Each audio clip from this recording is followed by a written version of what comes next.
Chapitre 4. L'ami de mademoiselle Burstoner.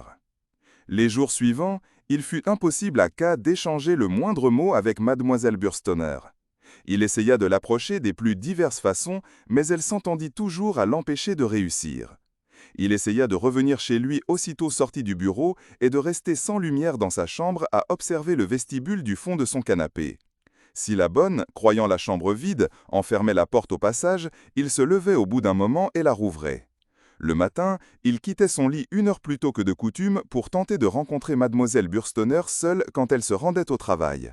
Mais nulle de ses tentatives ne réussit. Il écrivit alors 2 lettres à la jeune fille, l'une à son bureau et l'autre à son adresse privée.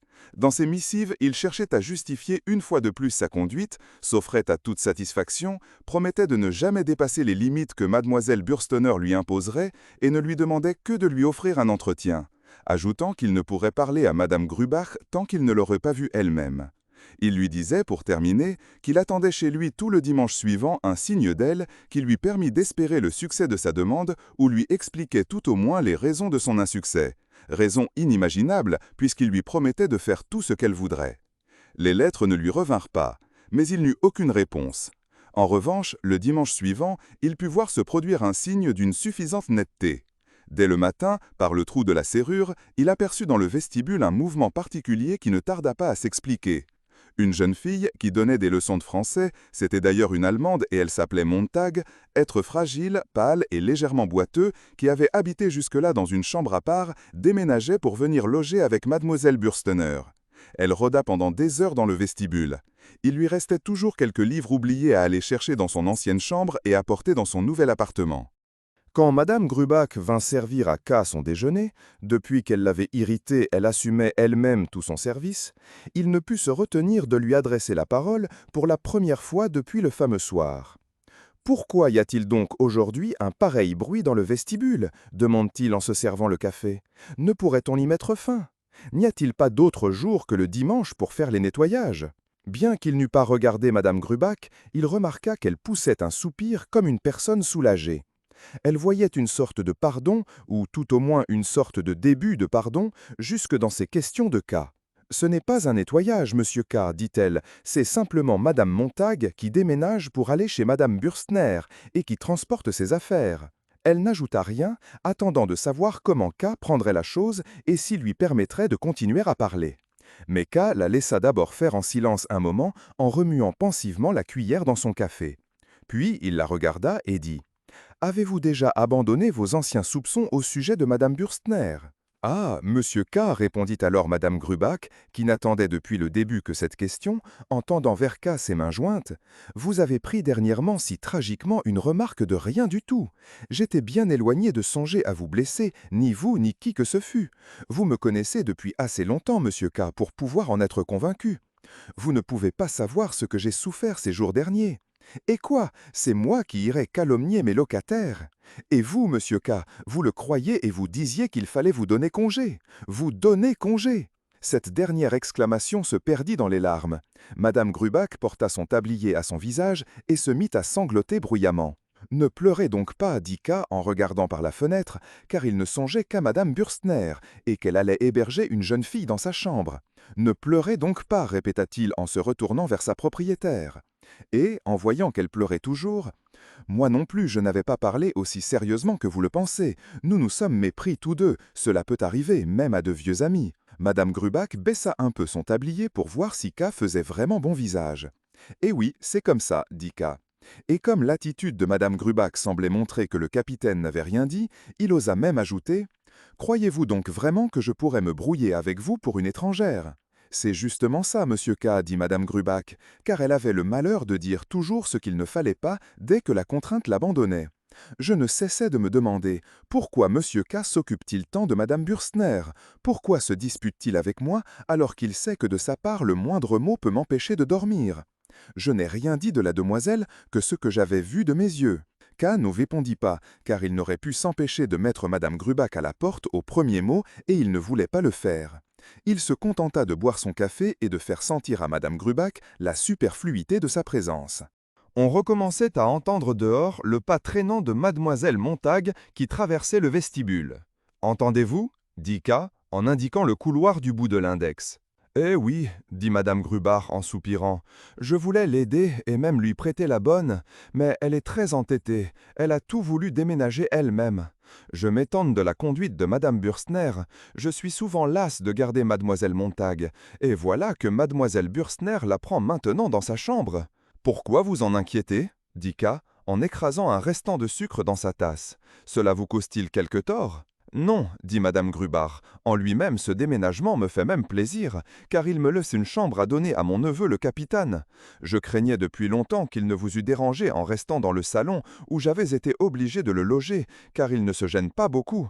Quelle idée, dit K en se levant. Il n'est pas question de cela. Vous avez l'air de me croire bien nerveux, parce que je ne peux pas supporter ces pérégrinations de Mademoiselle Montague. Allons, bon, la voilà qui retourne encore. Madame Grubart sentit toute son impuissance. Dois-je lui dire, monsieur K, de remettre à un peu plus tard le reste de son déménagement? Si vous voulez, je vais le faire tout de suite. Elle doit pourtant aller, dit K chez Mademoiselle Bürstner. Oui, répondit Madame Grubart, sans trop saisir l'intention de K. Eh bien, alors, dit K, il faut bien qu'elle y porte ses affaires. Madame Grubart se contenta de hocher la tête. Cette muette impuissance qui avait l'air d'une bravade augmenta encore l'irritation de K. Il se mit à aller et venir de la porte à la fenêtre, empêchant ainsi sa propriétaire de s'en aller comme elle l'eût fait probablement sans cette navette. K venait juste d'atteindre la porte une fois de plus quand on frappa. C'était la bonne qui venait annoncer que Mademoiselle Montague désirait échanger quelques mots avec Monsieur K, et le priait de venir à la salle à manger où elle l'attendait. K écouta pensivement, puis il se retourna d'un air presque ironique vers Madame Grubart qui en fut effrayée. Cette ironie semblait dire en effet que K avait déjà prévu depuis longtemps l'invitation de Mademoiselle Montague et qu'elle n'avait rien d'étonnant après tous les ennuis qu'il avait déjà dû essuyer ce matin-là de la part des locataires de Madame Grubart. Il renvoya la bonne en faisant dire qu'il venait, puis il alla à son armoire pour changer de veste, et, comme la propriétaire gémissait doucement sur l'importunité de Mademoiselle Montague, il lui répondit seulement en la priant d'emporter la vaisselle du déjeuner. « Mais vous n'avez touché à presque rien, lui dit-elle. « Emportez quand même, cria K. Il lui semblait que Mademoiselle Montague était mêlée jusqu'à cette vaisselle et qu'elle la lui empoisonnait. En traversant le vestibule, il jeta un regard sur la porte fermée de Mademoiselle Bürstner. Mais ce n'était pas là qu'il était invité, c'était à la salle à manger, et il l'ouvrit en coup de vent, sans même prendre la précaution de frapper. La pièce était longue, étroite, avec une seule fenêtre.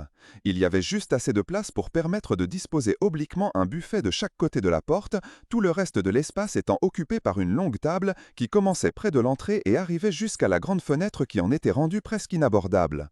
La table était déjà servie pour un grand nombre de convives, car le dimanche presque tous les locataires mangeaient là. Quand K entra, Mademoiselle Montague quitta la fenêtre et s'avança au-devant de lui en suivant le bord de la table. Puis, la tête trop droite comme toujours, elle dit « Je ne sais pas si vous me connaissez ?» K la regarda en fronçant les sourcils. « Mais si, dit-il, il y a déjà assez longtemps que vous habitez chez Madame Grubart. »« Oui, répondit Mademoiselle Montague, mais je ne pense pas que vous vous occupiez en coup de la pension. »« Non, dit K. »« Ne voulez-vous pas vous asseoir ?» demanda Mademoiselle Montague. Ils approchèrent chacun une chaise du bout de la table et s'assirent l'un en face de l'autre. Mais Mademoiselle Montague se releva aussitôt pour aller chercher son réticule qu'elle avait laissé sur le rebord de la fenêtre. Elle revint en le balançant du bout des doigts, puis elle dit « J'aurais simplement quelques mots à vous dire de la part de mon amie. Elle voulait venir elle-même, mais elle se sent un peu fatiguée aujourd'hui, et elle vous prie de l'excuser et de m'écouter à sa place. Elle n'aurait d'ailleurs rien pu vous apprendre d'autre que ce que je vais vous annoncer. Je pense même que je peux vous en dire plus long qu'elle, puisque je suis relativement moins intéressé à cette affaire. Ne le croyez-vous pas aussi ? » « Que peut-il bien y avoir à dire ?» répondit K, fatigué de voir le regard de mademoiselle rivé à ses lèvres. Elle avait l'air de s'arroger ainsi un droit de suzeraineté jusque sur ses paroles à venir. « Mademoiselle Bürstner ne veut sans doute pas m'accorder l'entretien personnel que je lui avais demandé ? » « C'est cela, dit Mademoiselle Montague. Ou plutôt, ce n'est pas tout à fait cela. Vous vous exprimez trop brutalement. En général, un entretien ne s'accorde ni ne se refuse, mais il peut se faire qu'on le tienne pour inutile, et c'est le cas. Maintenant, après votre réflexion, je puis parler ouvertement. Vous avez demandé, verbalement ou par écrit, un entretien à mon amie.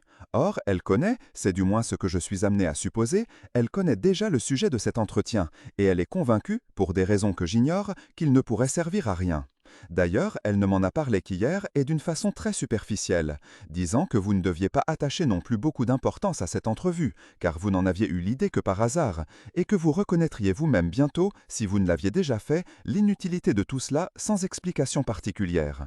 Je lui répondis que c'était peut-être juste, mais que je trouverais préférable pour la netteté de la situation qu'elle vous répondit clairement. Je m'offris à le faire pour elle et mon amie accepta, après quelques hésitations. J'espère avoir agi dans le sens qu'elle désirait elle-même, car la moindre incertitude est toujours pénible, même dans les plus petites choses, et quand on peut l'éviter facilement, comme c'est le cas, il vaut mieux le faire immédiatement. Je vous remercie, répondit K. Il se releva lentement, regarda mademoiselle Montague, puis la table, puis la fenêtre, la maison d'en face était tout ensoleillée, et se dirigea vers la porte. Mademoiselle Montague le suivit quelques pas, comme si elle n'avait pas complètement confiance. Mais parvenus devant la porte, ils durent reculer tous deux, car elle s'ouvrit, poussée par le capitaine Lands. K ne l'avait encore jamais vu d'aussi près. C'était un homme de grande taille, qui pouvait avoir 40 ans, son visage était charnu et hâlé. Il s'inclina légèrement pour saluer les deux personnes, puis se dirigea vers mademoiselle Montague et lui baisa respectueusement la main. Il avait une grande aisance de mouvement, sa politesse envers mademoiselle Montague jurait avec l'attitude de K. Cependant, mademoiselle Montague n'avait pas l'air d'en tenir rigueur à K. Il lui sembla même qu'elle voulait le présenter au capitaine. Mais K n'y tenait nullement. Il n'eût pu se montrer aimable ni avec elle ni avec lui. Ce baisement avait associé à ses yeux la jeune fille à un groupe de conjurés qui, tout en se donnant l'apparence la plus inoffensive et la plus désintéressée, travaillaient secrètement à le tenir éloigné de mademoiselle Bürstner. Ce ne fut pas la seule chose que K crut voir. Il s'aperçut aussi que mademoiselle Montague avait choisi un bon moyen, quoiqu'il présentait deux tranchants, elle s'arrangeait pour exagérer l'importance des relations entre K et mademoiselle Bürstner, et surtout l'importance de l'entretien demandé, et tournait la chose de telle sorte que ce fut K qui parut tout exagérer. Il fallait lui montrer qu'elle faisait fausse route. K ne voulait rien exagérer, il savait que mademoiselle Bürstner était une petite dactylo qui ne lui résisterait pas longtemps. Encore ne faisait-il intentionnellement pas entrer en ligne de compte ce qu'il avait appris d'elle par madame Grubach. Ce fut en réfléchissant à tout cela qu'il quitta la pièce sur un imperceptible salut. Il voulait retourner tout de suite dans sa chambre, mais un petit rire de mademoiselle Montague lui fit penser qu'il pourrait peut-être lui ménager une surprise, ainsi qu'au capitaine Lands. Il regarda autour de lui, l'œil et l'oreille au guet, épiant le bruit qui risquerait de présager un dérangement. Mais le calme régnait partout. On n'entendait que la conversation qui venait de la salle à manger et la voix de madame Grubach dans le couloir de la cuisine. L'occasion semblait favorable. K alla frapper à la porte de mademoiselle Bürstner. Comme rien ne bougeait, il frappa de nouveau, mais cette fois non plus, nulle réponse. Dormait-elle ou était-elle vraiment fatiguée? Ou bien ne camouflait-elle sa présence que parce qu'elle pressentait que ce ne pouvait être que K qui frappait aussi doucement? K pensa qu'elle faisait semblant d'être absente. Il recommença plus fort et, voyant que son toc-toc n'avait aucun résultat, ouvrit finalement la porte avec prudence, non sans éprouver le sentiment de commettre une faute et, qui pisait, une faute inutile. Il n'y avait personne dans la chambre. Elle ne rappelait d'ailleurs guère celle que K avait connue. Maintenant, il y avait 2 lits le long du mur. Près de la porte, on voyait 3 chaises surchargées de linge et d'habits. Une armoire était grande ouverte. Mademoiselle Bürstner avait dû partir pendant que mademoiselle Montague entretenait K dans la salle à manger. Il n'en fut pas trop déconcerté, car il ne s'attendait guère à rencontrer la jeune fille. C'était par défi, pour braver mademoiselle Montague, qu'il ne lui en fut que plus pénible d'apercevoir en refermant, par la porte qui donnait sur la salle à manger, mademoiselle Montague causant tranquillement avec le capitaine Lands. Ils étaient peut-être là depuis le moment où K avait ouvert la porte, ils évitaient de se donner l'air d'observer, parlaient à voix basse et ne suivaient ses mouvements que comme on le fait dans une conversation en regardant distraitement autour de soi. Mais ses regards pesaient terriblement à K, il regagna sa chambre en hâte en longeant le mur du couloir.